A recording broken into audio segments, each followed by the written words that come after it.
Hello and welcome to another episode of the Complete Agent podcast, where each week we get together to talk all things estate agency. My name is James Kendall, and I'm delighted to be joined by my favourite colleague, Michelle Smith. Good Michelle? morning. I like that. I like the favourite colleague part. Yeah. I hope Well, the yeah, lads are listening from the sun you know what lounges. it's like. You have to work with those two as well, so not much Yeah, of I a know. choice, is Yeah, there? I know. Yeah. I'm not, I won't take it too much to my head. Favourite to default. So, in true traditional each week, how has your week been? Oh, well, marvellous. I've been in Rhodes. Um, so it's been great. Just sunshine, nice food, family time. I Mm. don't actually think I've relaxed as much on holiday since before kids because they're Oh, just wow. at that age now where they just do their own thing. Isla found some friends that she was bombing around with, and Nice.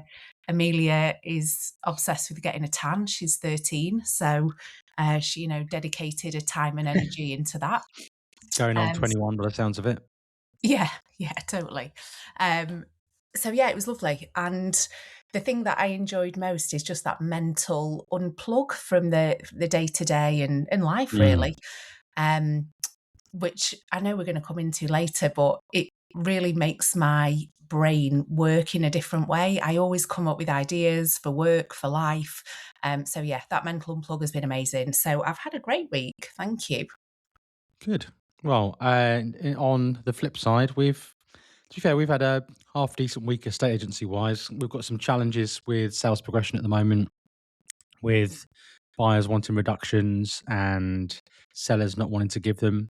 So a little bit of a stalemate there, but we're working our way through, and we've had a fall through this week, which is a 325 grander, which they always sting whenever something goes, but it never stings as much as something does when you lose it at £1 million. Yeah. So, but no, I mean, overall, vals have picked up. The bulk of all of our letters have gone out now as well. All of our market updates have gone out. So the diary today, I've got a shoot and I've got three vals today, and I've got three vals tomorrow. Um, I'm pretty slammed at the moment, to be honest, which is it's a nice place to be. And just talking about holidays, we had obviously bank holiday weekend just gone, closed for the weekend, so it was nice to have the weekend off and just have some quality time with the family, really, and do some bits with the kids. And we had the pool out in the garden. Sounds way more glamorous than it actually is. It's a £15 pool from Aldi Middle Isle, filled with hose water. But the kids had a great time. I mean, that's all you need, isn't it? That's it. Yeah. What? Yeah, I'm gonna Bit say of what in the front tarpaulin and garden washing up council your estate is quid. going on here? But but yeah. Anyway, so we were going to talk this week. You had a great topic lined up about holidays and switching off. So do you want to before I ask you to unpack it? Do you want to package it I've done up? enough in unpacking, JK. I spent a full day doing it yesterday and All washing. right, rub it in. We know you've been on holiday. Yeah, whilst I was in Rhodes, so my day, I wake up really early anyway, and I was always the first one up. So I'd go out the room and walk and go get a coffee and then sit on the balcony. And as I kind of alluded to in the intro, I really had time to mentally unplug from not only work, but my day to day life as, being a mom and having two kids, two horses, three dogs, la, la, la, Mm. and out of the normal routine. And what I found happening was all of these creative ideas that I don't really have time to access that part of my brain as often. So, one of the things that came up, I was reflecting on a coaching session that I'd had with one of my clients um, who is phenomenal, really good agent in the premium space. And, like a lot of agents, she really struggles to switch off. Hmm. So, she was going away with her family over the bank holiday, 4 days. And one of the things we kind of talked around and I coached her on was being uncontactable for her clients, which was a really scary thing for her. So that kind of made me think more and more um, about business owners and actually, firstly, the importance of having the time to really switch off from the day to day. Because it's essential for your own kind of mental health and well-being, but also to allow the creativity to come forward, for your business and for your life. And then secondly, the reasons why that can be so difficult and so tricky, and the traps that we can fall into. So I thought that would be a really interesting thing to have a chat about on the podcast, because I'm sure a lot of business owners and business people will relate to this. So what does it look like then? Let's unpack it. So I think there's two key elements to it. I think there's the client side and then there's your team side. So if you run a business where you have team members, this will apply to you. If you are a solo agent, or if you run a business, the client side will also apply to you. And this doesn't just come for holidays. I think this lies around boundaries. Um, but boundaries is a term that it's bandied around all the time, and I think boundaries can be really, really tricky, because people can find it difficult to set a boundary, and there will also be a narrative that they're running in their mind as to why they can't set a different boundary. So you've really got to get underneath the reasoning. So we can start with clients first. And a few things pop to my mind. I know kind of availability and opening hours if you have a branch. These are all boundaries. And setting a boundary around client expectation and communication um, can be really easy. And I think a lot of times it can be overthought. Mm. Um, so, an example, I know Ian, quite a while ago, a few years ago, closed on a Saturday. So, they are a Monday to Friday operation. And that had been ummed and ahed about for quite a long time. Yeah. But actually, the reality of setting that new boundary, and that new expectation with the clients, it was really easy. Everyone accepted it. So I think often it's the thought of it that is the problem, not the actual physical execution of it. Um, there's also something that comes up with confusing the premium service with 24/7 availability. Mm. So back in the day, I remember um, being sat in someone's front room when I was working for a corporate. And if you were open half an hour later than the independent down the road, that is one of the USPs that you would talk about. We Mm. work harder, we're there longer. And it's a load of bull. People want a result, and you don't want to fall in the trap of trying to push the quantity over the quality and the result. No. So I think one of the first things that I would recommend people to do is, how are they setting themselves up for the expectation of client contact? Are they saying, I'm on the end of the phone, I'm there 24/7? Because it's quite easy to do.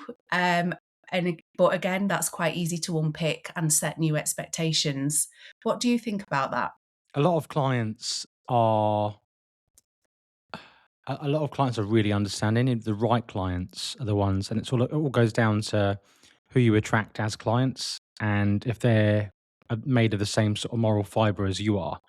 They understand that you have a family. They understand that you're not going to be 24 hours, 85 days a week. It's like you said earlier, the USP, and where my mind went when you were talking about open longer and more available is, are you a McDonald's, or Mm, are you a gourmet burger outfit, and a gourmet restaurant, because anyone could get. I mean, look, McDonald's is probably unfair to use as an example, because their systems and processes are exceptional, and you can get pretty much the same burger anywhere on the earth. But what I mean by that is that it's mass produced. It does a job to a degree, an unhealthy one. Probably a really bad example, actually. Are you a Tesco Express, or maybe are you a fast fit?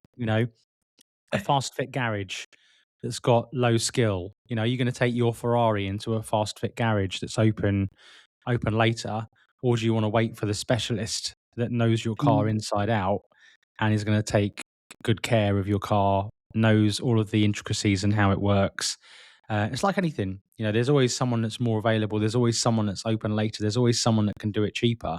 Mm. But people will wait for good service. And if you can demonstrate that you are the best agent, and in terms of, your results and what you achieve, and, if you become that almost attraction agent as well, people will naturally gravitate. They won't ask how when you're. I mean, I can remember, touch wood, the last time somebody asked me when we were open. Mm. Um, there is other exceptions to the rules where, I've represented clients in Australia, Singapore, Canada, where we've agreed up front that we're going to have a weekly catch up call. Mm. But that call is going to be out of my kind of usual day to kind of help them, if that makes sense. So sometimes that would be at 8 o'clock at night or 9 o'clock at night once a week. Um, but I'm happy to do. I've agreed to that, But equally, the rest of the time, they just let me get on with it. Yeah, I think that's a really good point, and you've set a really clear kind of agreement. The agreement has happened up front, hasn't it? I Mm, think the where it can go wrong is that confusing, I suppose, quick response times with always having to be on. yeah. So a quick response time can be achieved in lots of different ways.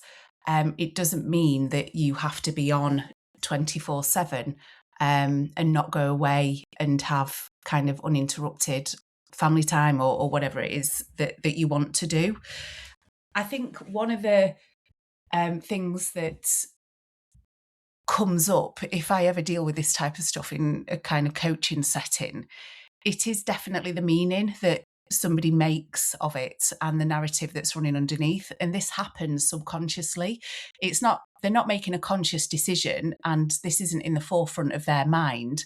Their behavior is their behavior.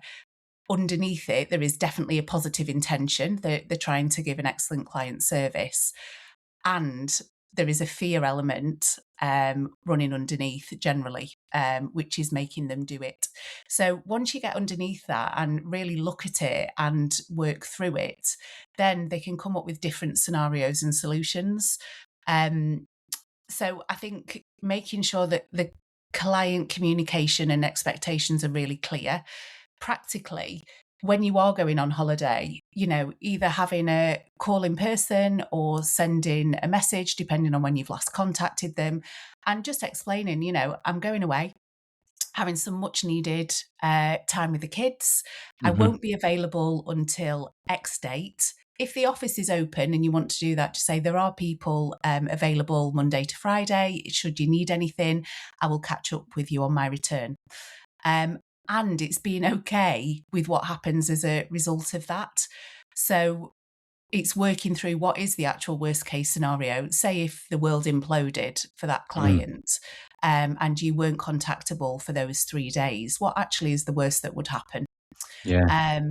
So it sounds quite simple, setting a boundary, communicating, and setting the client expectation. Um, it is simple as long as you've unpacked all the stuff underneath and they feel okay with it and confident to move forward. Um, Going back to my awesome coaching client, she did it like an absolute ledge and went away for bank holiday and had an amazing time and left her phone at home. How good's that? Wow.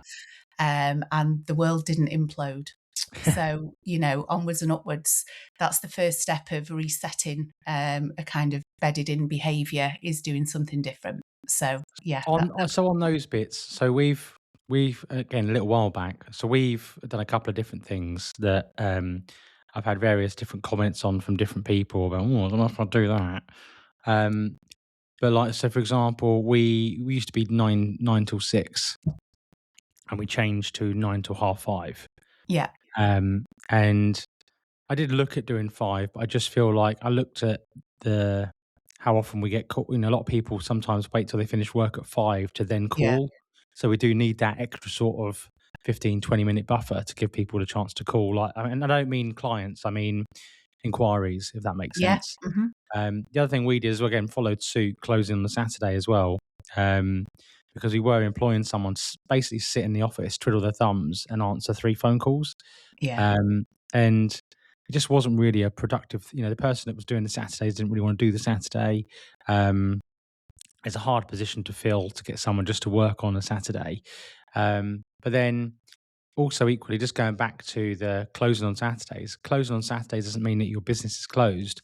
What it means is that your core team is resting over the weekend, but your viewing assistants are taking care of the viewings over the weekend. So it's not like we're shut Monday to sorry, we're open Monday to Friday and shut weekends, so no viewings can happen. No. We have viewing specialists that take over the viewings at the weekend and have details of the people that they need to contact if they need to contact them for the viewings and bits and pieces, and update the sellers, etc. So I think the team part is important to have in play, but it's also the positive mental effect that it has on you as the business leader, in terms of it having your. So there's a couple of different things to kind of go through here. The first thing is your team, because if your team can suffer from burnout, that's when things start to slip, Mm. because and also they can end up resenting the job. If you're making, I remember working back in 2005, we used to do 6, 6, 9. So work 6 days, get 1 day off, work 6 days, get 1 day off, work 9 days, and then we'd get 2 days off. And I mean, that's horrific. it is horrific. I mean, I was, what was I then? 21 years ago, like 19. How many days of those were you hungover, though? Let's be honest. A lot, to be fair, a 9. lot. I was, but also equally back then, I was earning 3 to 5 grand a month after tax, Yeah. like 21 years ago, which is like major money. I mean, I've got nothing to show for it, unfortunately, because, like you You say, were I spent the hungover. majority of my time hungover. But but for me, like again, I obliterated my mental health by. I didn't really have anything to focus on. I was just going through the daily motions and doing the job that I was good at, just loving the hustle, doing what I was doing every day, and banking the money. But then the money that was coming in, I was spending on cars and going out and just living my life, and I had nothing really to show for it. I didn't have any clear guidance on, maybe this month, maybe put £500 of that away Yeah. in investments, or do this or do that. So I think as I've got older, I mean, the Chinese proverb that I like to talk about, the best time to plant a tree is 20 years ago. The second best time is today. So if you don't start, and I guess things just like my health as well. Like I got serious. I hit 40 September last year, and tried to get a lot more serious with my health. I've been playing football for a little while, but I've upped that how much I've been playing. I've been really watching what I eat. Decided that I was going to try and straighten my teeth out with Invisalign, a journey that you know very well as well. Yeah. We discussed that, um, and just I guess a lot of that all kind of it's not kind of what we were discussing, but it kind of filters into what we were discussing, because one of the things that I had to get better at was enjoying holidays and taking holidays, because if you Yeah. don't take holidays, then you are going to burn out. Regardless of whether you think you're burning out or not, you're wrong, because you are, and you can't do your best work unless if you're at 30, 40% battery, or you're at 90% battery, like in terms of your mental state. Like, who's going to do the best work? Who's going to win the listings? Who's going to be the better person to work with and be around? Who's going to be the better business leader? Who's going to be the better friend? The person that's on 90%. And I empathize with your client that you coached with the other day, because that was me for a long time. I'm always here, I'm always available. And then you get certain clients that overstep boundaries that maybe haven't been set, or expectations haven't been set. And then sometimes you can end up resenting people that you're working for, like clients, because you see the number come up on your phone at 8 o'clock at night again, Yeah. and you think, I don't need this. But I'm lucky that that's not happened to me for a long, long time, because again, expectations have been set. Things like Yeah. WhatsApp are there, and as you say, it's about putting the right things in place. And I think maybe we can unpack some of that and maybe give some practical tools. I know you love it. You love me unpacking that, but uh, put some tips and tools in place. I know we've done a little bit of that already, but maybe some Yeah, more practical tools. absolutely. I think when you were talking then, JK, I think underneath all of this, it's reconnecting with your why. So, why do you run the business that you run? Why, what is your main motivation in life? And a lot of people, it is for a better life for them and their family. So, having that time off and for yourself to do things you enjoy, to spend time with your family, your friends, your loved ones, that is actually your why in life. So refocusing that, I think, is really helpful, because it gives you a bit more perspective on the reasons why it's Mm. important to set boundaries and give yourself set time off that you can enjoy. Um, so I think that is the very first, page one, A lot paragraph of people one. don't know their why, though, do they? That's a. I think a lot of people. Well, I certainly didn't before. I didn't really have a why. My why was I've been treated bad by my employer, and I wanted to shut them down, which was a really negative why in the beginning. That drove me in the beginning. It might surprise you to learn this, but I was a bit of a headless chicken in the I early days of the no, business. I don't see that at all, No. JK. Like basically my stepdad said to me, "Why don't you just set up your own estate agency?" And I was like, "Yeah, that's a good idea. We'll do that. I haven't got any money though. How do I do this?" And this is long before the days of EXP. Bear in mind, I've been going 15 years now.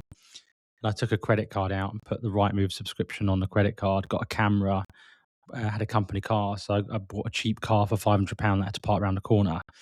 Um, but it was only really that I would say probably 8, 9 years ago that I really started to sort of, I suppose, understand what my why should be and what my real why is. Like you say, it's a better life for your kids, your family, like your wife, in general, like being able to almost have that abundance, if that makes sense, Mm, in terms of, whether it's time or whether it's options or whether it's where you go on holiday. But I also do think it is if you're why if you're and again I guess it will be for a lot of people. If your family is your why, don't burn out at work for your family because you still need to remember like, for example, your kids. So I've got a 9 and a 5-year-old, and one of my biggest regrets, but also one of my biggest learnings was not being present enough when my son, who's now 9, was a lot younger. yeah. So between the ages of 1 and 3. I mean, look, I'm not going to go too deep down the rabbit hole on the podcast. I'm not sure I was emotionally ready to be a dad at the time, Mm, and also emotionally in touch with myself. And I've had this conversation with my other half, like she knows this, but I I've got a lot better, well, now than because some of these Instagram reels that come up like have really like impacted me, and really made me think that sometimes like my son's 9 now, and there will come a point at some point where he doesn't want me to put him to bed anymore and doesn't want to read a story together, mm, doesn't want to like chat. He'll want to do his own thing.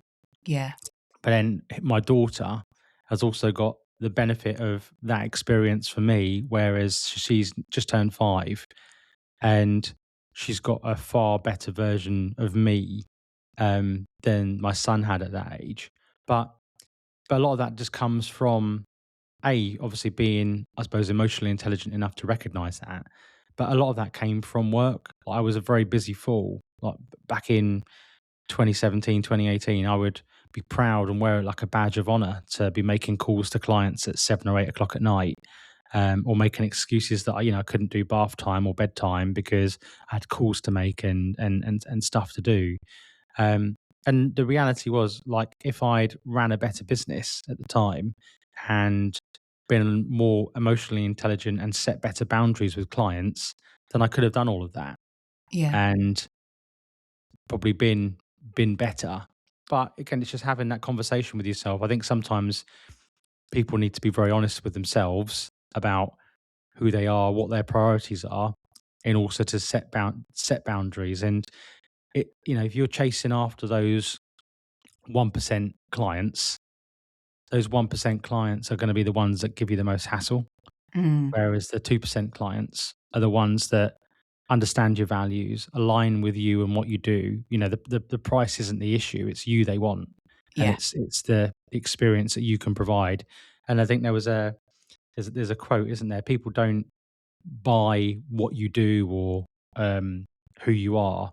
People buy how you make them feel. Yeah. And, in the context of a house sale, do they feel important? Do they feel that you're going to be the one to help them secure their next home? Do they feel that you're the one that's got their best interests at heart? And regardless of any of that, they're going to choose you because they want you, and the boundaries are going to be a lot easier to set. Definitely. Thanks, JK. That was really interesting. I think to summarize, I think it's knowing your why, knowing your worth, and attracting the right type of clients. So that they're the headlines, aren't they? And then underneath that, it's setting the expectations for communication, having your boundaries in place, um, etc., that allow it to be practical. There were so many kind of rabbit holes I wanted to go down there because Yeah, personal sorry. brand popped into mind, but we're going to have to park that. We'll have to get these other two off the podcast and me and you can just chat. Yeah. Um, the second thing that I think is really important to talk about is actually your team. So a lot of reasons why kind of business owners can't switch off is either they don't feel the team can handle everything in their absence, or the team don't feel like they can handle everything in your absence, and that creates the kind of need for contact. So this is probably a slower fix, but there's some really practical things that you can do to prepare your team. And as with every business owner, leader that I coach, the good news is all the problems are because of you, and therefore you have a lot of power to fix it. So that always goes down well with a coaching client. They come with me, oh, this is happening in my team, this is happening, and very kindly and gently, we kind of refocus of where actually that is coming from, and genuinely and generally it comes from the leadership that's happening within the team at the time. So some practical tips: don't solve all their problems. So if you notice that you have questions are asked to you all the time, this client has said this and this needs to happen, or this has happened with this supplier, what do I need to do? The automatic response is to give them the answer, give them the solution. But Mm. actually, that's a really short term fix that creates a long term problem. They need to have the autonomy and the confidence to be able to know what to do in those types of situations.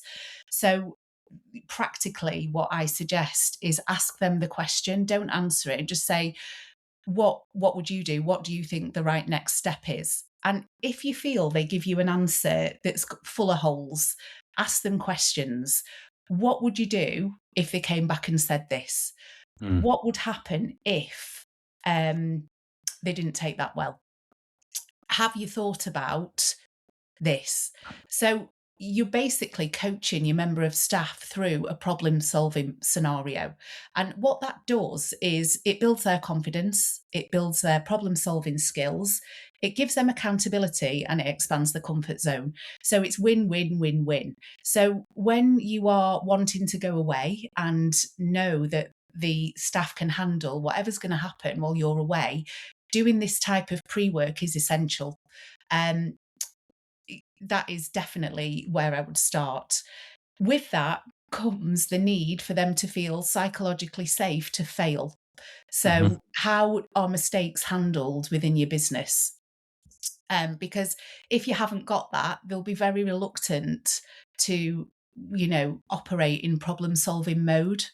Yeah. Um, the third thing is, how willing are you to let them solve a problem in a different way that you would solve it?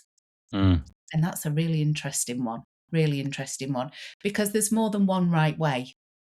Yeah, I think, from personal experience, I've gone almost the other way. I've gone from being very much almost a control freak a few Mm, years ago to kind of giving people that autonomy. And sometimes, mistakes do happen, but sometimes you have to kind of tell yourself what's the worst that can happen if you give the person that much um, autonomy. Is probably the best word in this instance. But what you do find is that the benefits far outweigh what the negatives could be, because it just means that, going taking it right back to what we were talking about at the beginning in terms of holidays.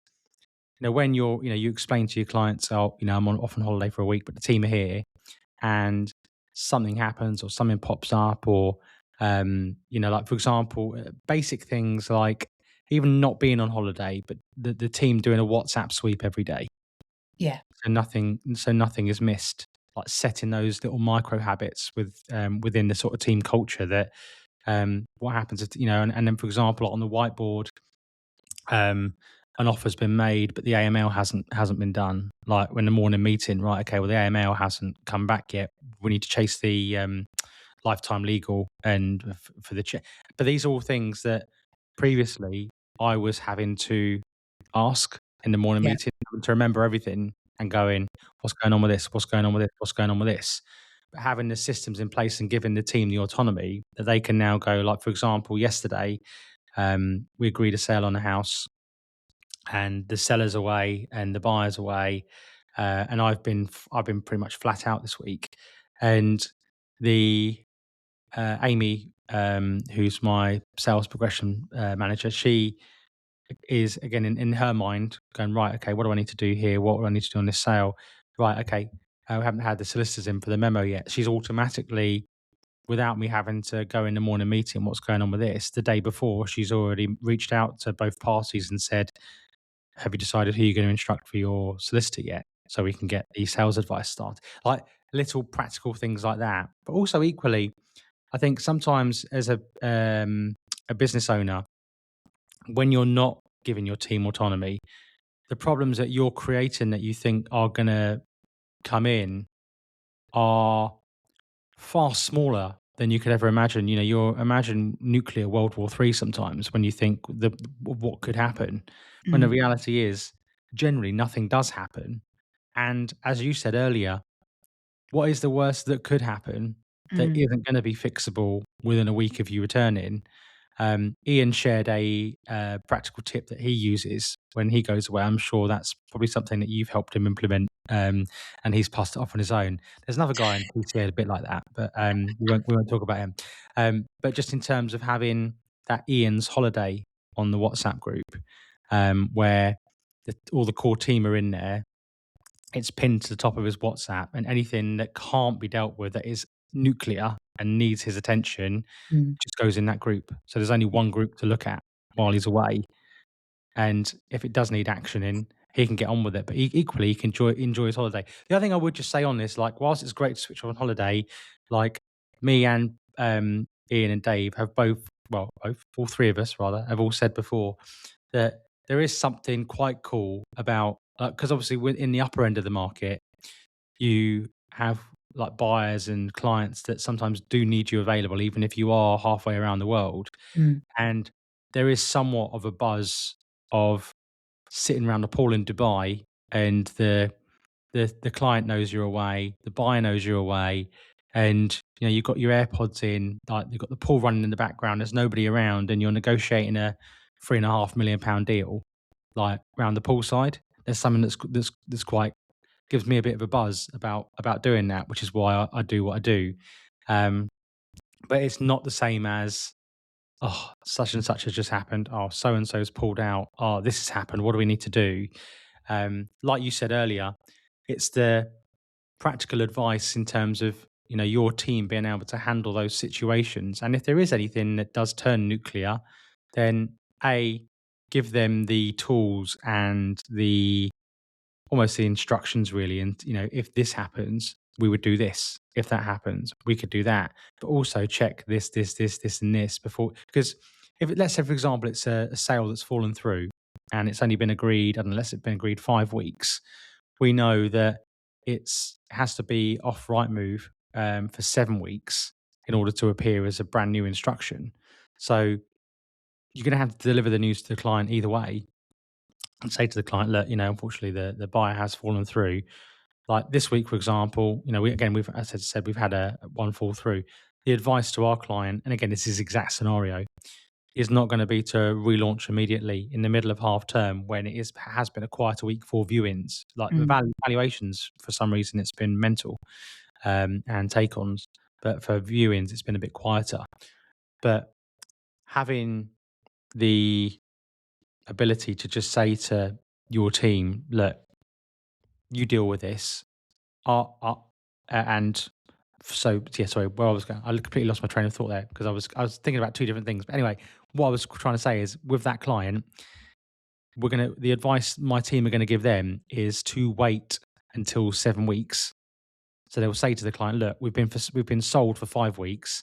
If we just go back to market now, we're in the middle of half term, viewings are quieter, but also to relaunch as a brand new listing on Rightmove, we just need to hold off for a couple of weeks. That gives us enough time to get the school holidays out of the way, launch as a fresh listing, and we can go at it with a brand new strategy, relaunching as a new house online. Right now, for the sake of 2 weeks, it's going to do the damage. Now the team understand that, they can articulate that to the clients. And that's just another example of giving them the tools and training so that if that happens, that's just dealt with.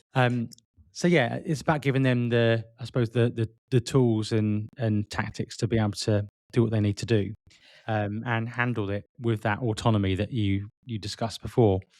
Um, and I did want to just briefly talk about, because we had a couple of people reach out about lack of interest this week Yeah. and listings not getting enough interest, which we'll go on to in a minute. But just before that, I had something on the tip of my tongue that I wanted to talk about with you, and it kind of goes hand in hand with what we've been talking about today, is coaching. Hmm. And I think a lot of people don't do coaching because they don't understand what it is. Yeah. And I think this podcast has been very helpful, I think, in kind of explaining what coaching can be without saying what coaching is. I think a lot of people in their mind get into their mind like coaching, right team, for me, again, I was very much not anti-coaching, but I just didn't believe in it because I didn't really know what it was. I don't need somebody on a Zoom call with me going, "Well done, you're doing great job." Right. That's £5,000, please. Um, but that's kind of how I saw it. I thought, well, I'm a good estate agent. Why do I need somebody to coach me? Um, when in reality, all the best high performing people in the world have advisors and have coaches. Yeah. And because, as you've said before, and I think it's super relevant, is people can get in their own way. Oh, yeah. And coaching doesn't have to be, let's go, team. Coaching can be almost sometimes a bit like therapy in some ways.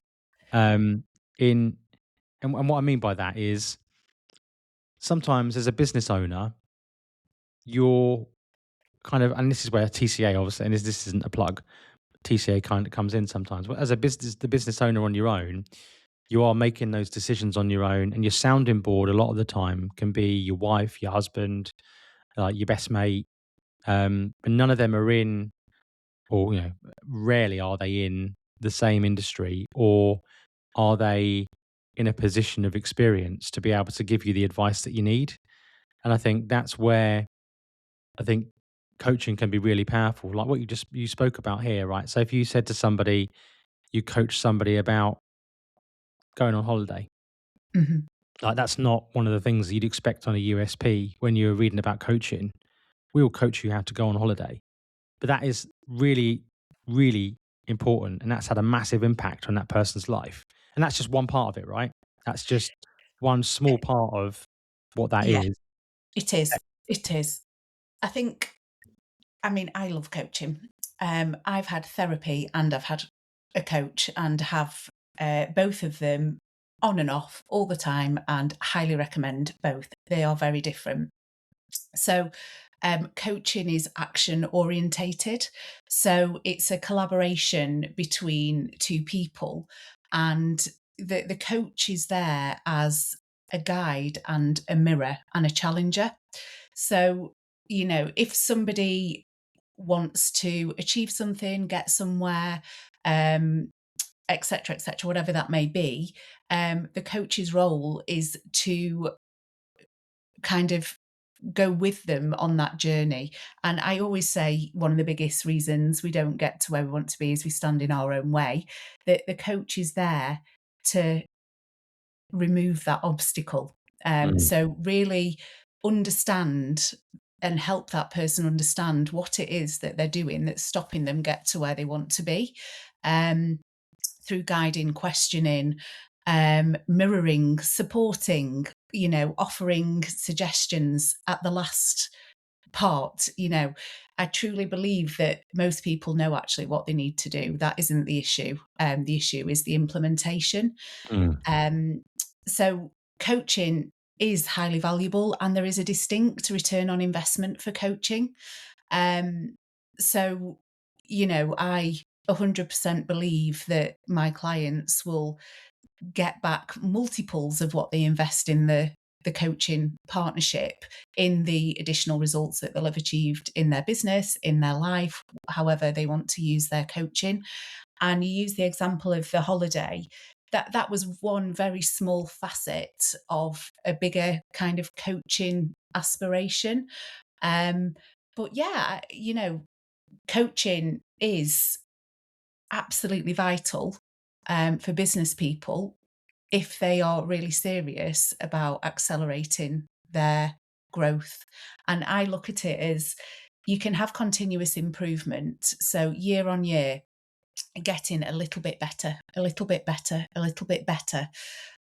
Coaching is about breakthrough performance. So it's about not just the little wins, it's about catapulting upwards and Yeah. doing that within a set period of time. So, yeah, I'm a huge advocate of coaching. And as I said, I have coaching myself and supervision and therapy whenever I feel like I need it.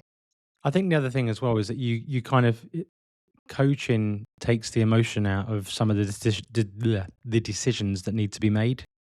And what I mean by that sometimes is that, you know, when something's happened and your first, like we talked about the chimp paradox the other week, your first emotional response is, I need to do da da da da da da da da. This needs to happen, that needs to happen. When it's an emotional response rather than the actual proper response that needs to happen. It's that mental thought process, isn't it? Mm. About what you need to do and, take away how you feel. Let's look at the whole picture and how do we implement that? But again, multifaceted across that's just one part of what it is. And I just feel like sometimes if people understood what it was, I think more people would do it. Yeah, yeah. But yeah, I think you're probably right. And but also, JK, you've got to be ready. Y- some coaching sometimes it's not the right thing for the person, and that's okay. And the other thing that I will say is the emotion that somebody feels in a situation is real. They're feeling it. The Mm. next question for a coach is that helpful? And also, what is that emotion telling us? Because there'll be a narrative underneath that is causing that emotion. So I never want to take away anybody's emotional experience. But what I do want to explore with them, with their permission, is that helpful? And also, what is the narrative underneath that's creating that emotional response? And is that something that they want to look at and work on? Often it happens in lots of different areas of the life, not just the one that we're talking about. So that's normally where real great change and growth happens, when you start to look underneath that. Cool. All right, one more last thing then. So we're just going to talk about very quickly. We've had people say, what can you do when it comes to any stale listings that you've got? And I always like to point to those four P's. I can't even speak. Presentation, promotion, patience, and price. And the presentation part of it is, is the house staged and styled correctly? Is there a video on the listing? Make sure you've got all of the marketing, the basics of the marketing covered. in terms of, how it's presented by the seller, but also by you as the agent. So, is the attention to detail there in all of the photos and the video, etc. The promotion, where is it being promoted? So, are you just relying on Rightmove, or are you looking at different angles of social media? One of the things I've adopted recently, from Dave, is the social media sort of holding the mic previews, um, Yeah, going they into a look bit great, more. don't they? I like Well, those. do you know what? It's actually had some real great interest. To a Yeah. house that has sort of taken 2 weeks to get to market, and I think we've had like 6 or 7 inquiries, either on email or on social media, off the back of the videos. And it's just been a good litmus test of how good the price is, and whether we need to, adjust the price when the time comes. Um, those social media previews are really good. Things like your floor plan. Is your floor plan clear? Is your What was I going to say? The other thing is that I think sometimes if you've got a house that's a 4/5 bedroom, so there's a shower room on the ground floor, but the seller's got one of them geared up as a, um, let's say a home office or a playroom, but it could be a bedroom. And if you're punching at the top end of the price range, if it could be a bedroom downstairs, so for example, there are washing facilities downstairs and it could be used as a bedroom. Sometimes, if you're at the top end of that bracket, rather than marketing as a 4 bed, marketing yourself as a 5 bed online Mm, as well. mm, Not just in the description. You can, obviously, the floor plan is there, and I'm not saying you should misdescribe a house, but if it could be used, because a lot of the time people are looking for 5 bedrooms because they want 4 bedrooms for them and the kids, and the extra bedroom to use as the home office. mm, And if they can make up their own mind about what that actually looks like in terms of, it could be a 5 bed instead of a 4 bed, because people are, I mean, the stock's at an 11-year high at the moment online, right? And there's more properties online, more people are going to be using more filters. Now, if you have got into your head you need a 5 bed because you need that extra space, if you're listed as a 4 bed and you could be used as a 5 bed, those filters are going to stop you being searched. So it's just another way to get people to see you online. The other thing is as well is that patience. So latest HPI data to go under offer across the country, regardless of house, is around 70 days. mm. So just explaining that to the client that, it could be a 70-day process before you go under offer. I mean, we had one recently that was almost 70 days on the nose. I mean, you couldn't write it. We'd had interest, a couple of people view, and we weren't bowled over with viewings, and then just happened to be on, day 65 they viewed it, day 68 they second viewed it, and then on day 70 they'd offered and we got it accepted. So sometimes a bit of patience is there, but also knowing the data behind it. The right move data is 12 weeks. If you're on the market for 12 weeks and you're not under offer or had any serious offers, you're only 14% likely to sell after that without changing the price. And that's a good conversation. I always have that with sellers on the initial selling consultation and just say, look, we'll know pretty quickly. And we've just had one recently where, I've been out to it and I had valuations 40K higher from 2 different agents. And they kind of went against my advice. And I said, well, look, that's fine. Look, we can try it, but just know that this is really where we need to be. We tried it for 2 weeks, had nothing, had not even one viewing, I don't think. And they're chasing another house, so they're motivated. And I said, look, I'm not going to sit here and say I told you so, because it's not my style. But the objective here is to move, right? And how would you feel if you lost out on that other house? Oh, we'll be gutted, right? Well, how drastically is your life going to change over the next 5 to 10 years if we don't get that extra 20K that doesn't exist? Well, it's not. It's a nice to have. Right, great. We need to change the price. Mm. Literally, within probably not even 10 minutes of changing the price, 2 inquiries come in. One's a Yeah. cash buyer, wants to view, has viewed it, wants to second view it. We've had another 3 inquiries on the back of that again since. And, it does, whether you like to admit it or not, like as an agent, sometimes it is price. There is patience in play, but sometimes I think in your heart of hearts. And I had this conversation with this particular client, and she said, "Well, such and such is around the corner at X, Y, and Z." And I said, "Well, you're right, it is, but equally, it's not sold. Look at the sold comparables in the area and what's actually selling pound per square foot, and you can see pound per pound. Again, that's too much. The market doesn't agree. The market Mm. knows swap rates are coming down. Things are becoming more affordable, but I don't think personally. Again, you don't need to reinvent the wheel. I mean, yes, you can do things like social media. We've got the agent collaboration clauses within our contracts, so that if another agent has a buyer, quote unquote, we can work with other agents because quite often it is bullshit, Mm. and it's just another way. The classic thing that comes through the door. I believe I have a buyer for your house. Please call me. Um, and the amount of times when you offer the agent the fee and the buyer they believed that would be interested in the house never materializes, but it just Mm. protects you, and it just helps you to be seen by your client that you are genuinely doing everything to Yeah. ensure that they get a sale. So I just thought I would mention that at the end, but we're coming up to 50 minutes now. Time Time flies when you're flies. having fun. Is there anything else that obviously we've got our mastermind in a couple of weeks. We've got Yeah, some can't new wait. members that are coming as well, which is good. Anything you wanted to add before we cap off for the week? No, I think we've covered loads there, JK. Absolutely loads. We'll save it. We'll save some more good stuff for the Cool. next chat. Well, I'd like to report Dave, Annie, and are alive and well, sunning themselves. And this will be the best performing podcast ever that we've ever done.